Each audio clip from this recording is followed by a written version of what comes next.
too worried about it because you kind of know me already. Right. I kind of know you. It's cool.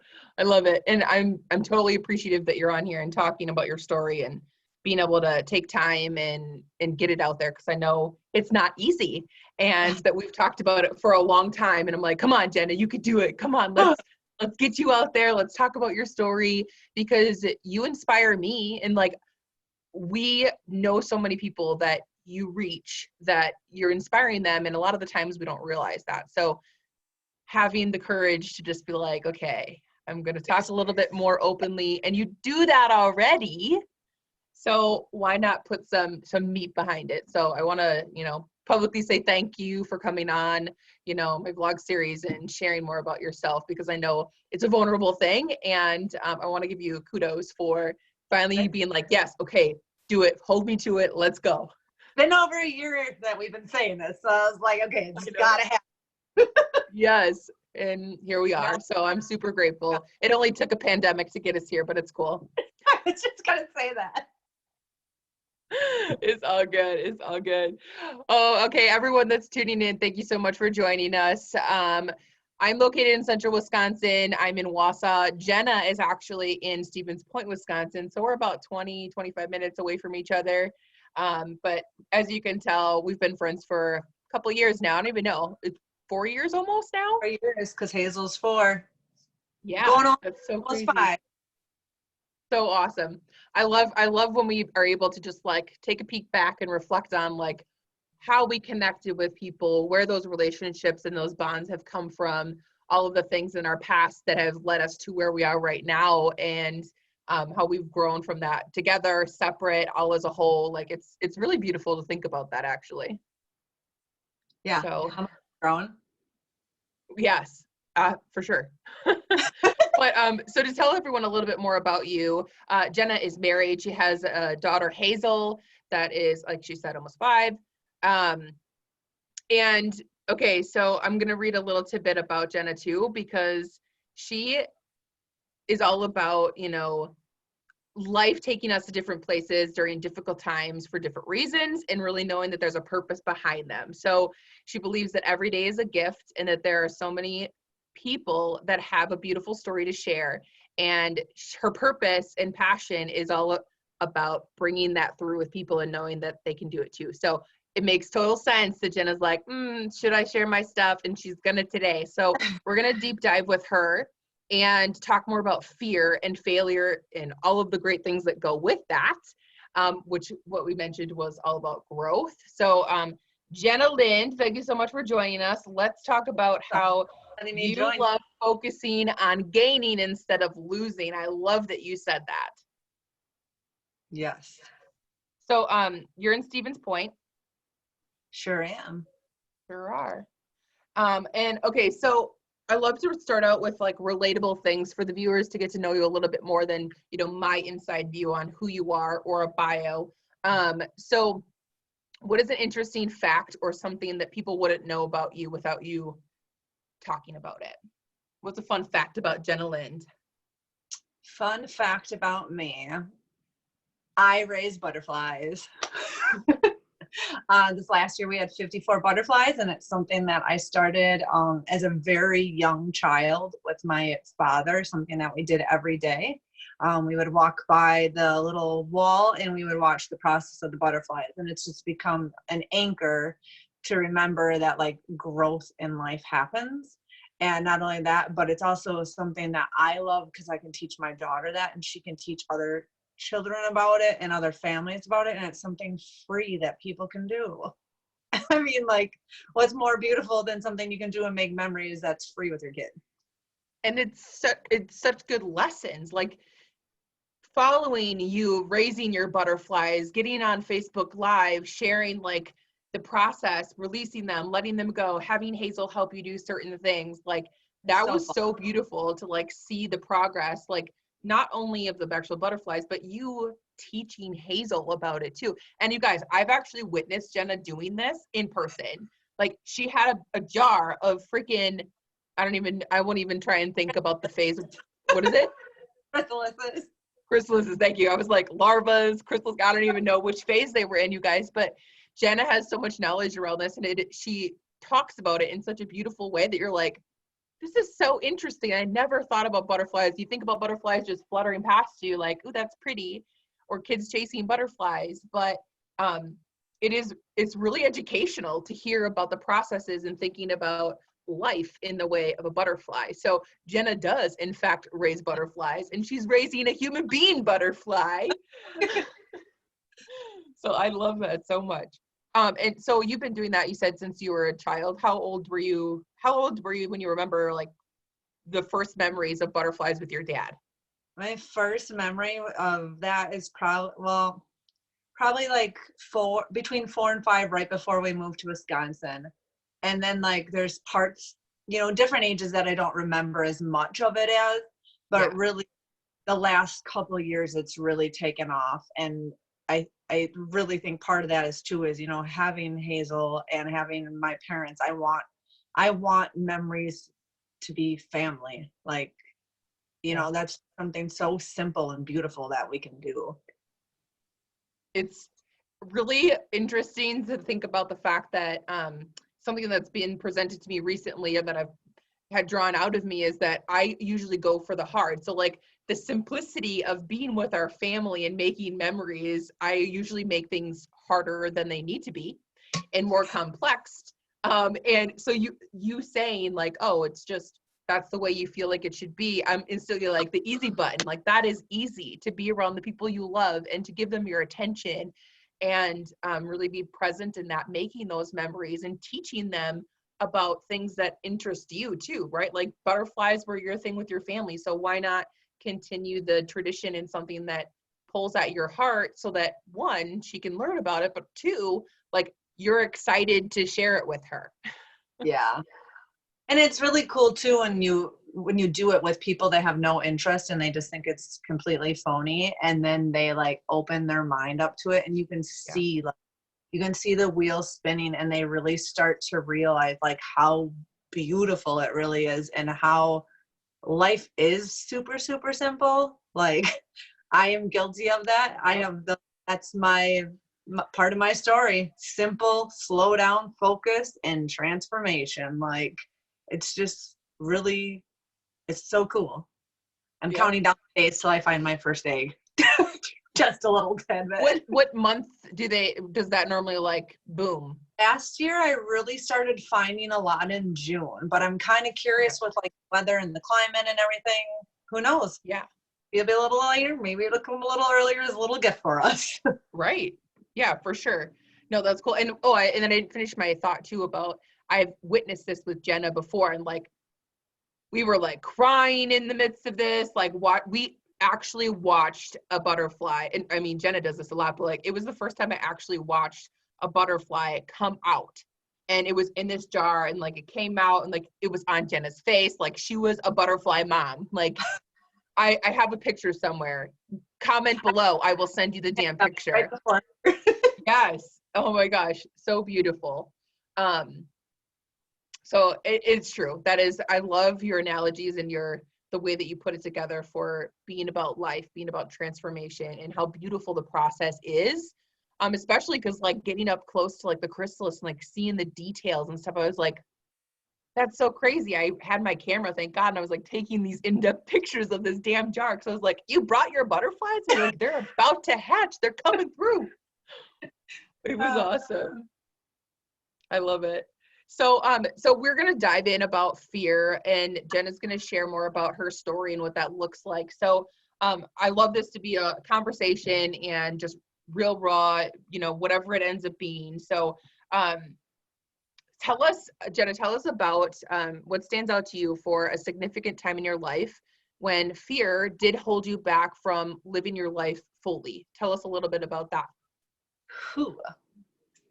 That's interesting question. Probably all through, honestly, my 20s, the fear of like accepting who I really was and getting back in touch with that, because I had worked so hard to bury it for some reason, like you have that fear of what people think think of you. So like really the last 2 or 3 years has honestly been the most fearful, but it's turning out to be the most rewarding because everything is happening for a reason, and I just learned to embrace the fear and use that as my, like, the power to go through it. It's like they say that resistance is your power. So anytime that I feel fearful, like, for instance, right before I came on here, I'm like, oh my gosh. But I'm like, it's good. It's a good thing. Um, Normally when you're feeling that fear and that nervousness, it's an indication that you need to do it. Like you really need it. You might think that you should, because we shouldn't, right? But you really need to do it. So when you feel that fear, like just continue. So I'd probably say my 20s and 30s, really getting to know me again, because sometimes it can be scary, really figuring out your demons and like what this controls and what is really made up in your head and not real. So it's probably, I'd say, my late 20s, early 30s. Yeah. So what, I love this because what do you think is the shift? Like what changed in that? Because we know you have a daughter. Like, do you feel like that big transformation was really putting yourself out there and understanding more about like being a mom and parenthood and raising someone to really love who they are and step into her being her own person? Do you think that was a piece of it, or did something else really significant happen in those last 4 years or whatever time frame you just mentioned, like 3-4 years you said? I'd say honestly the shift is we used to be a couple that partied on the weekends, and we were out one weekend golfing and we flipped the golf cart. And I'm blessed that I'm here because we totaled the golf cart. So like, Wow. for a year after that, I dealt with some demons and I felt some guilt with that. But then when I really stopped and like thought about it, I was like, hey, this beautiful little girl is watching me. Like, she deserves to have a mom that's present.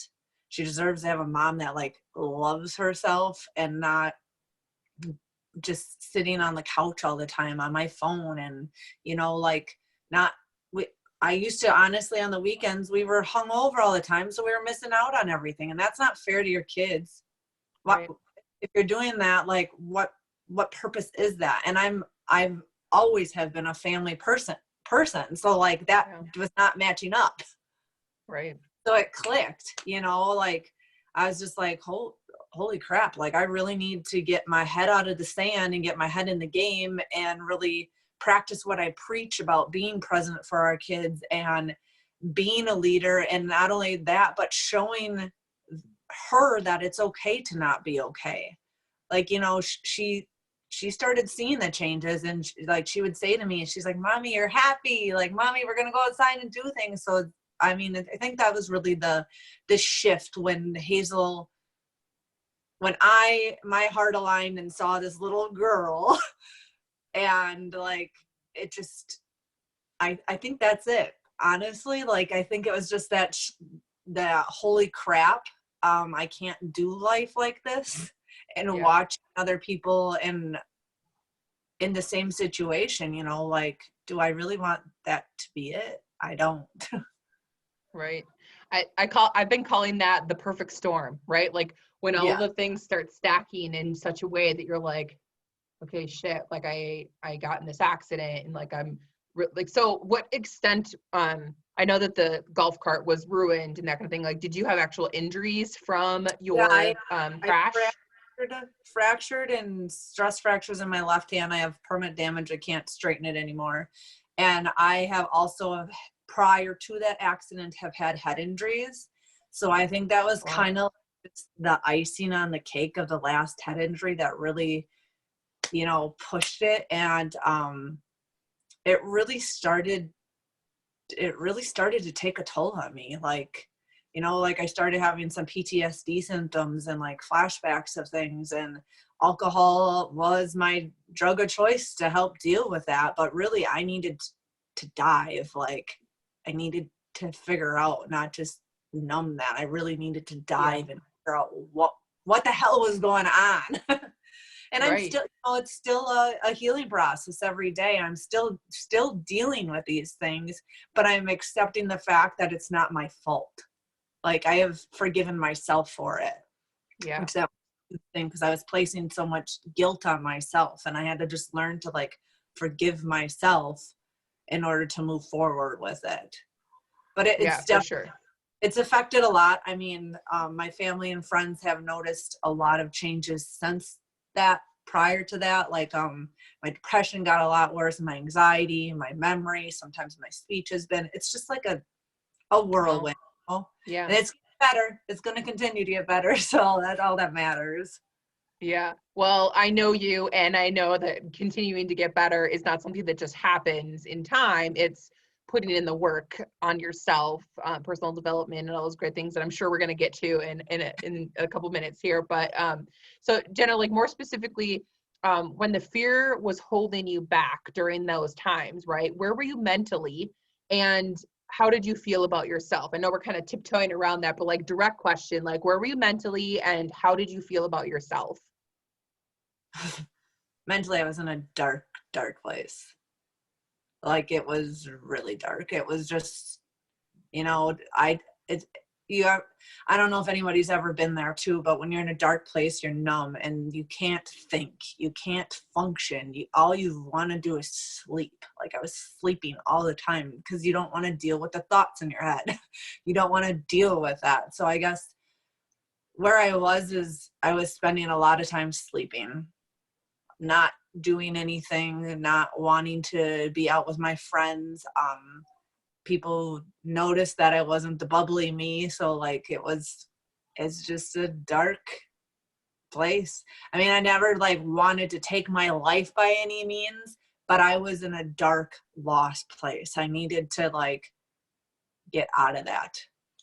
Yeah, I think about like feeling the feels, right? The numbing that people feel, and then the numbing that we do with our coping mechanisms, which is normally like eating or drinking or doing some kind of a Yeah. drug, like something to numb our pain and what we're feeling, or just the fear about being uncertain in certain situations that that I think a lot of us can relate to, right? Like that feeling can come from many different things.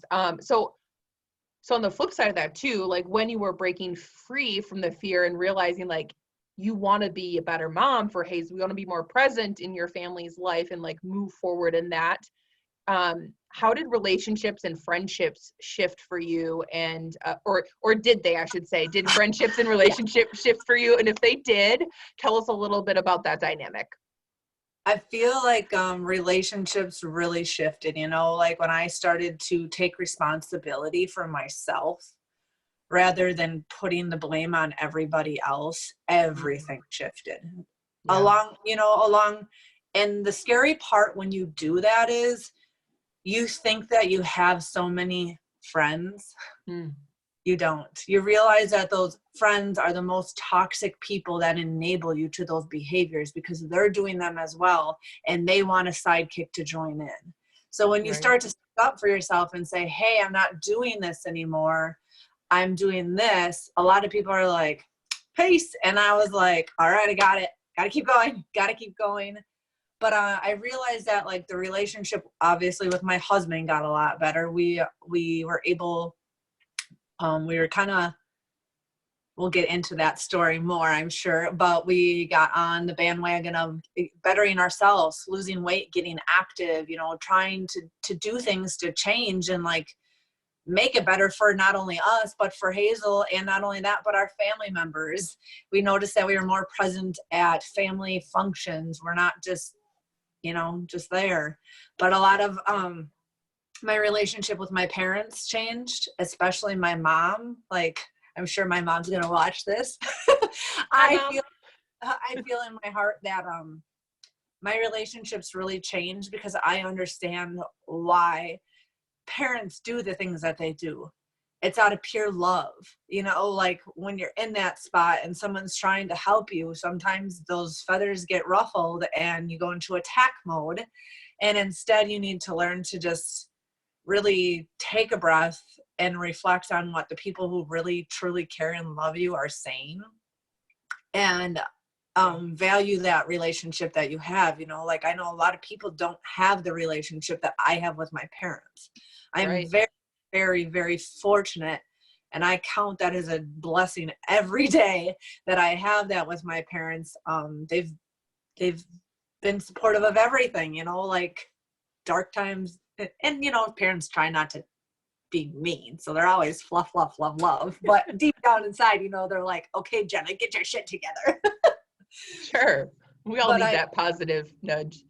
yeah, but I mean, the relationships with Hazel changed. I feel like the friends that I do have and that have stuck around, we all genuinely care deeply for each other. We might not be in contact every day, but we all know we have each other's backs. Like Yeah. we can count on each other, and when you have a conversation, something that I can do now, which I never used to be able to do, is I can have a conversation about conflict Yeah. without That's going, huge. yeah, without going into like super velociraptor is what my husband calls it, velociraptor, which is me just in attack mode, you know, like I don't Yeah. really do that anymore. I can have a conversation, and so every relationship change, and especially the relationship Yeah. with myself, like the way that I talk to myself and the way that I see myself and take care of myself, that is like, that's huge. That was not something I did before. Right. I want to just point out the simple part that I don't want anyone to miss is that I love the dynamic that you and your husband did it together, right? You talked about that you started thinking about how you can be healthier parents, how you can be better for each other, right? The beginning of this started out you talking about how you were party couple, how you guys would go out every weekend and you'd be hungover every weekend and you feel bad about it. Like that would be the negative self-talk stuff. So the fact that you're mentioning the fact that you and Parker are doing that together, you've moved through that together, I think is a huge point. Like finding out that your significant other is supportive in that and willing to shift with you, I think is huge because I know so many people that don't get that. It's Um, scary. it's what? It's scary. Right. Exactly. I, There's fear in that alone, right? I think that is honestly like something that's males and females fear. Whether you're single, whether you're married, whether you're divorced or you're a grandparent, whatever, we Yep. all have so many thoughts that we put into our mind that once we can get to that peak, like it's like a clear lens of like, holy crap, like you really can do what you want to do. You can dream what you want to dream. It doesn't have to be the way that it's been for all of these years. You're never too old to Right. change. Like you just got to make the decision to do We it. can And choose it. yeah, we get to choose it and make that choice every day. But you have to stay focused on that choice. You can't teeter totter. You can't go Yep. 2 months, go back, and then go 3 months, then go back. It's like consistency every single day that you got to do. Yep. Well, and that's life too. Like just figuring out how we can be better, making a step towards it. And yeah, there's going to be times when we do end up stepping back. But the really cool thing is that you have the dynamic and the support systems in place that when one of you falls off, the other one's there to say, "Nope, let's go." Or like your parents, for example, as well. Like if you start to retract and hide from your feelings and not want to talk to people like you're close with your family, so that is a built-in accountability to be like, what's going on with you? What's Yep. going on? And like a check-in type thing. So if you fall off the wagon of doing it yourself, you at least have those support systems and the community to help you move through those things and those fears because they're going to continue to come up. It's just a matter of how you deal with them and move through them. So and the next question I want you to answer is, what advice would you give to the people listening about overcoming fear in general? Any kind of fear, any tips you want to share, what's worked for you, if you want to give some like strategy. Uh, my advice on dealing with fear is honestly, first of all, when you're scared, take a deep breath. Like sometimes we forget to breathe. sometimes you really need to like check yourself. I mean, I am someone, and I realized this as I got into my fitness journey, that I hold my breath a lot. I forget to breathe. Yes. It is something that I do, and that goes along with when I need help. I tend to like start to suffocate myself, and when I catch myself that I'm going down that path, you need to like consciously breathe and ground yourself, like remind yourself of like, you know, your feelings are valid, that you're feeling. It's okay to be scared. It's okay to not be okay. It's okay to be stuck, but you also have to be like as some people say, the positivity person. Like you have to like overcome that fear with positivity. And sometimes like there's a days that I struggle, and I have to honestly be like, Jenna, come on. Like, and I have reminders around the house. Like I have pictures, and I have something that I made from the IM conference that I have. And like, you know, I have pictures of the old me, or just like quotes that I have saved, and I journal. So like when you're stuck, anchor in it, acknowledge that you're stuck, that you're scared, but know that it's going to be okay. Like all you have to do is take one step at a time. So even if that one step when you're scared means that like, it just move. Like That's my word for 2020 is move. Like you're stuck, okay? Like think of it. You're stuck physically. You're stuck in your brain. If you break that pattern and move, get that movement going. And that's honestly like something that I do all the time. I mean, you'll see me, I'm squirming around all the time. That's just me. But it's also because it helps me stay on point with knowing that like I am capable of moving forward. Yeah. And it's okay to, in the process, move backwards, but don't continue that momentum backwards. Instead of like, use that as, think of it as like, what's that thing called? A slingshot. You know, like a slingshot. It's okay to be going backwards slowly, but as you're going back, you also need to have that anchor point of like where you want to be going, so that when you decide, okay, I'm done moving backwards, I'm ready to like get through this next step, that you can like let go and just like power through it. So I love that. Just keep it in mind that like, it's okay to be scared, but know that there's other people out there that are feeling the same exact way that you are, and that they're scared. Yes. And share that. Like, I guess that's vulnerability, you know, like it's scary to do that, but you find that you feel a lot better when you talk about your fears, and that like when you share your gift of what your struggle is. So yeah, I think that's huge, calling that out too. Like you mentioned journaling as one of the things, and you could even call it out and be like, oh, journal the fact that I'm second guessing this thought, I'm concerned or uncertain about this specific thing, and like call it out. Because then what you're doing in that is that you can move forward and being like, okay, well, is this a valid, like uncertain thought? Is this true? Is it not true? And being able to keep like talking yourself through it, or someone else, and find a way to be that slingshot and know the direction that you're about to propel into. Like I love the visual of the slingshot. I'm a visual person, so I love the thought process. Like that, Becky. I know about thinking about the slingshot and knowing, right, if we don't know the direction that we are aiming for, then how are we going to get there? It's going to take so much longer if you're not clear about the direction that you want to be. You're going to have to redo it and redo it and redo it, and trial and error, which that's exhausting. Is good, but it's exhausting, and we get tired, and that's when a lot of people give up because they're not being intentional with that. So I love that analogy. Thank you. Can I add into that? Like that famous thing. I always tell Hazel this, because when she's trying something and she's getting frustrated, I'm like, honey, remember, we have to keep trying because we learn from doing. And then she's like, well, I'm not going to try. And I'm like, okay, right. We're not using the word try. We're just going to do it. We're just going to do it over and over and over again and learn from it. And it's okay to like fall flat on your face, get back up. That's all you got to do. Like, I can probably say that I have wiped out completely multiple times, but you got to learn to like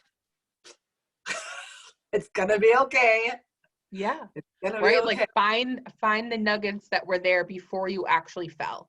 Like what were the things? And with that too, like that's teaching our kids resiliency, Yes. right? Like never giving up. That is resiliency. And I actually had a conversation with Avery, my 5-year-old, and he stopped during a race with an older kid that he was losing, clearly going to lose the race, and he quit in the middle of the race and started crying. And I was like, don't quit, come on, and cheering him on, and he quit.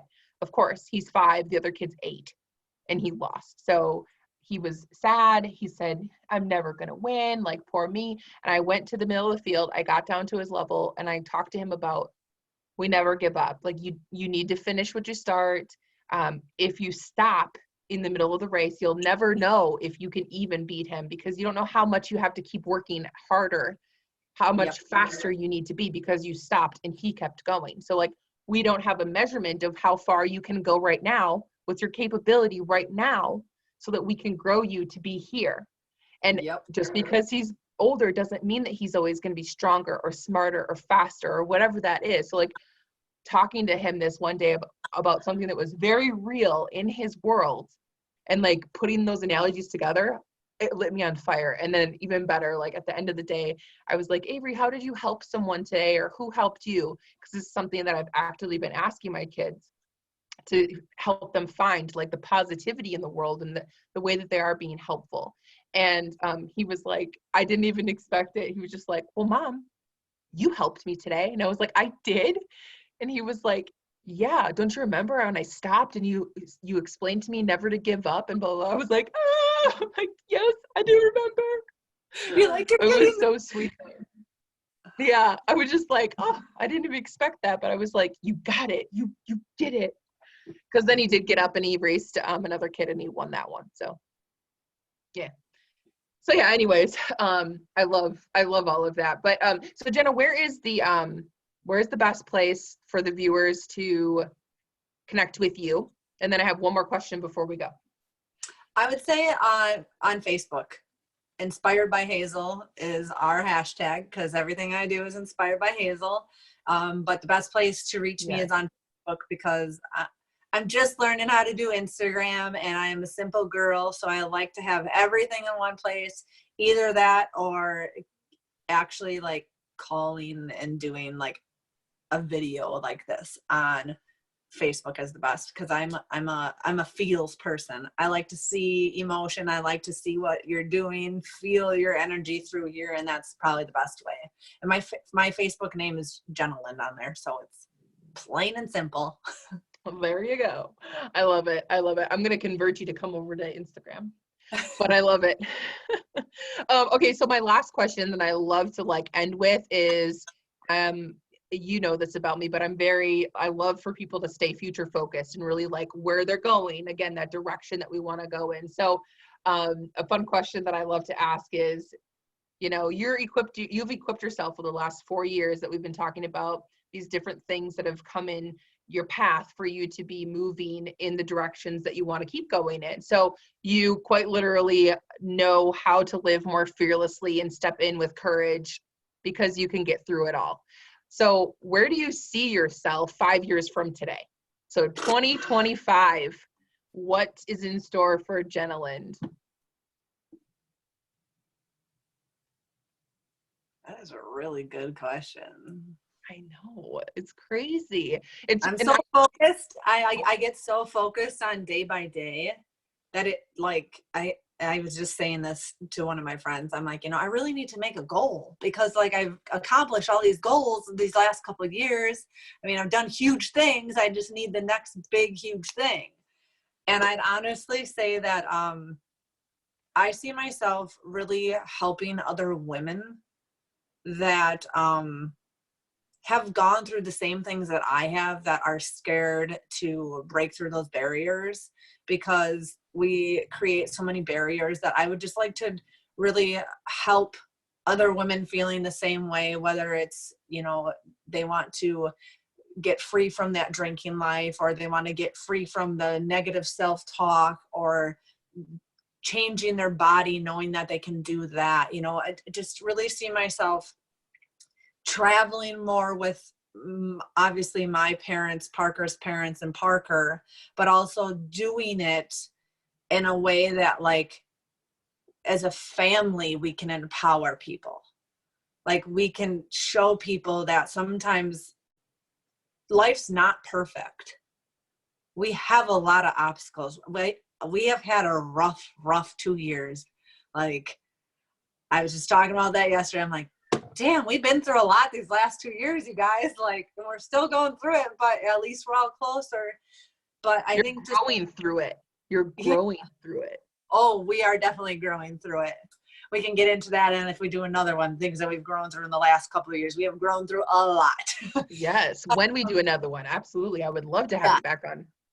I would say is getting into speaking and educating people, being a supporter. I've been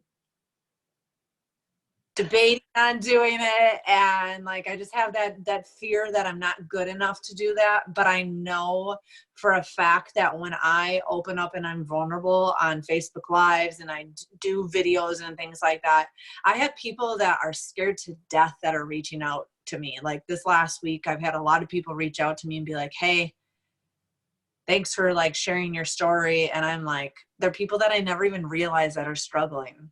Well, they're watching. Yeah. So, like, I guess just encouraging people the next 5 years, but I want that to grow and maybe work more one-on-one with individuals. Very cool. I love it. Yay! Even just hearing those words, I'm like, yes, girl, get that out there. Speak that into the world, because we've talked about this for at least 2 years. So we gonna make that happen. I'm excited. But again, thank you so much for, being vulnerable with us, being open to sharing more of the wisdom and the experience that you have for women and mothers and, grandmothers and like people that are going through something right now, right?